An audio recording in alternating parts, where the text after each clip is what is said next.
எல்லாருக்கும் வணக்கம். நான் உங்கள் மகேந்திரன். ரீசெண்டாக நான் ஒரு இன்டர்வியூ கொடுத்துருந்தேன். அதில் நான் பேசின நிறைய விஷயங்கள் பயங்கரமாக ட்ரால் ஆச்சு. இன்ஸ்டாகிராம், ட்விட்டர்லேருந்து இன்னைக்கு காலைல யூடியூப்லலாம் பார்க்கும்போது எனக்கு ரொம்ப ஷாக்கிங்காக இருந்துச்சு. யாரெல்லாம் நான் ரொம்ப மதிக்கிறனோ, நான் யாரோட கருத்துக்கெல்லாம் கரெக்ட்னு இவ்வளோ நாள் என் ஃப்ரெண்ட்ஸ் கிட்ட பேசிகிட்டு இருந்தனோ, அவங்க எல்லாருமே என்னை பற்றி பேசியிருந்தாங்க. அவங்க ஒரு செகண்ட் நினச்சிருந்தா மகேந்திரன் இதை சொல்ல வரல, இதை தான் சொல்ல வந்திருந்தாரு அவங்க சொல்லியிருக்கலாம். பட் அவங்க சொல்லலை. It's okay.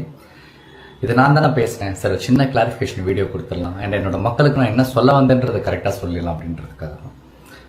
கேள்வி கேட்டால் கரெக்டாக வந்துருமா நான் கேட்டேன். நான் யாரை பார்த்து கேட்டேன் அப்படின்னா, மின்சாரத்தை வச்சு அரசியல் பண்ணுவாங்கல்ல, மக்களுடைய ஃபீலிங்ஸை வச்சு அரசியல் பண்ணுறவங்க, அண்ட் கடைசி வரைக்கும் கேள்வியை மட்டுமே கேட்டுட்டு இருப்பாங்கல்ல, அவங்கள தான் நான் கேட்டேன். அது வெகு சில பேர் இருப்பாங்க, அவங்கள தான் கேட்டேன். நீங்கள் கேள்வி கேட்டால் கரெக்ட் வந்துருமான்ட்டு. அதுக்கப்புறம் 6 மாதம் டைம் கொடுங்க, நீங்கள் கேள்வியே கேட்காதீங்கன்னு நான் ஏன் சொன்னேன் அப்படின்னா, அண்ணா ஆட்சிக்கு வரும்போது எனக்கு ஒரு 6 மாதம் கால அவகாசம் கொடுங்க, நான் கண்டிப்பாக எல்லாத்தையும் கரெக்டாக செட் பண்ணி உங்களுக்கு ஒரு நல்ல ஆட்சியை நான் கொடுப்பேன் அப்படின்னு அவர் சொன்னார். அவர் மேலே இருக்கிற நம்பிக்கையில், அன்பில், ஸோ அவரே கேட்டிருக்காரு, நம்மளும் கேட்போன்ற ஒரே சென்ஸில் தான் நான் சொன்னேன். அவர் 6 மாதம் டைம் கொடுங்க, கேள்வி மட்டுமே கேட்காதீங்கன்ட்டு. அதுவும் வெகு சில பேர், பொதுமக்கள் கிடையாது. அண்ட் அப்புறம் இந்த சோலார் சிஸ்டம்லாம் சொன்னேன். எஸ், அது என்னுடைய தப்பு தான், அது என்னோடய வார்த்தை பிழை தான். நான் ஒன்றும் பயங்கரமான ஸ்டூடெண்ட்லாம் கிடையாது. நான் ரொம்ப கஷ்டப்பட்டு 10th முடிச்சுட்டு அப்புறம் 12th போய் 11th 12th ஐயோ படிக்க முடியாமல் நடுவிலே ஓடி வந்துட்டேன். ஸோ ரொம்ப சாதாரண ஒரு ஆவரேஜ் ஸ்டூடெண்ட் தான். ஸோ அதனால் நான் தப்பாக சொன்னேன். அதை நான் வந்து சோலார் எனர்ஜின்னு சொல்லியிருக்கலாம், சோலார் பவர்னு சொல்லியிருக்கலாம், சோலார் பேனல்னு சொல்லியிருக்கலாம், இந்த மாதிரி நிறைய விஷயம் சொல்லியிருக்கலாம். அங்கே நான் சரியாக என்னால் சொல்ல முடியல. நான் என்ன சொல்ல வந்தேன்றதை இப்போ நான் சொல்கிறேன். 2015 கொச்சி இன்டர்நேஷ்னல் ஏர்போர்ட், நம்ம கேரளாவில் ஒரு ஏர்போர்ட் இருக்குது.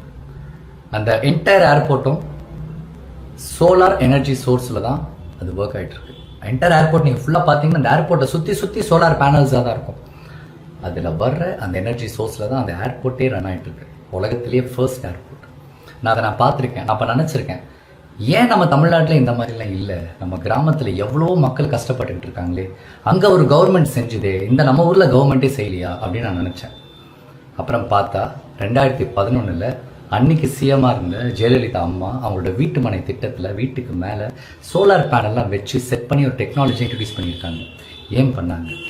மக்கள் கரண்ட் இல்லாத நேரத்தில் கஷ்டப்படக்கூடாது, அவங்களுக்கு இந்த ஃப்ரீ சோர்ஸ், இந்த ஃப்ரீ எனர்ஜிலேருந்து எலக்ட்ரிசிட்டி வந்துட்டு ப்ரொடியூஸ் ஆகும், இதில் மக்கள் ஓரளவுக்கு பயனடைவாங்கன்ற ஒரு டெக்னாலஜி.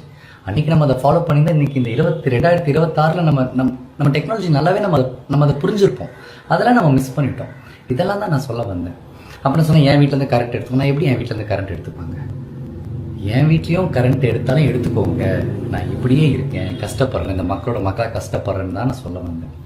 இந்த மாதிரி நிறைய விஷயங்கள் பயங்கரமாக தப்பாக கன்வே ஆகிடுச்சு.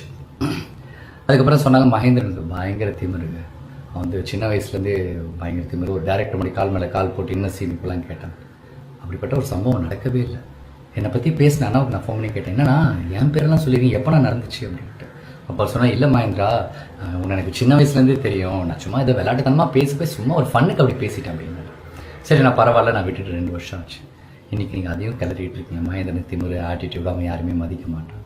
அண்ட் இன்னொரு அலிகேஷன் இருக்குது, இந்த கஷ்டத்தெல்லாம் பார்த்து மகேந்திரன் மக்களோட கஷ்டத்தை பார்த்து சிரிக்கிறேன், ஏராளமாக பேசுகிறான்ட்டு. ப்ளீஸ் எனக்கு அந்த மாதிரி பட்டத்தெல்லாம் கொடுத்துறாதீங்க. இன்றைக்கி நான் ஒரு வேளை சோறு சாப்பிட்றேன், அதுக்கு காரணமே இந்த மக்கள் தான். இவ்வளோ முக்கியமான இந்த மக்களை நான் எப்படிலாம் இருப்பேன்? என் கூட வேலை பார்த்தவங்க, என் கூட பழகினவங்களுக்கு தெரியும் நான் இந்த மக்களை எவ்வளோ விரும்புகிறேன், அவங்களை எவ்வளோ நேசிக்கிறேன் அப்படின்ட்டு. எனக்கு தயவு செஞ்சு இந்த மாதிரி தப்பான பேர்லாம் கொடுத்துறாதீங்க. இப்போ நான் சரியாக நடிக்கலை அப்படின்னா, என் படம் நல்லா இல்லை நீங்கள் சொல்லுங்கள், மகேந்திரன் சரியாக நடிக்கலை, நீ ஒன்றுமே இல்லைன்னு சொல்லுங்கள், நான் கரெக்ட் பண்ணிக்கிறேன். உங்களை இம்ப்ரெஸ் பண்ணுற மாதிரி நான் நல்ல ஆக்டராக இருக்கேன். அதை தாண்டி இந்த மாதிரி தப்பான அலிகேஷன்ஸ்லாம் ப்ளீஸ் என் மேலே வைக்காதீங்க. அட்லீஸ்ட் இப்போயாச்சும் நான் என்ன சொல்ல வந்தேன்றது உங்கள் எல்லாருக்கும் நல்லா புரியும்னு நினைக்கிறேன். அண்ட் இந்த மாதிரி விஷயங்கள் தப்பாக போய் நிறைய பொதுமக்கள் மனசை ஹர்ட் பண்ணியிருந்தால் நான் என் மனசுலேருந்து என்னோட வருத்தத்தை தெரிவிச்சுக்கிறேன். நான் என்னோட சாரியை கூட நான் கேட்டுக்கிறேன், மன்னிப்பு கூட நான் கேட்டுக்கிறேன். என் மக்கள்கிட்ட கேட்கல எனக்கு என்ன பிரச்சனை, எனக்கு இது பிரச்சனையே கிடையாது. அவ்வளோதான்.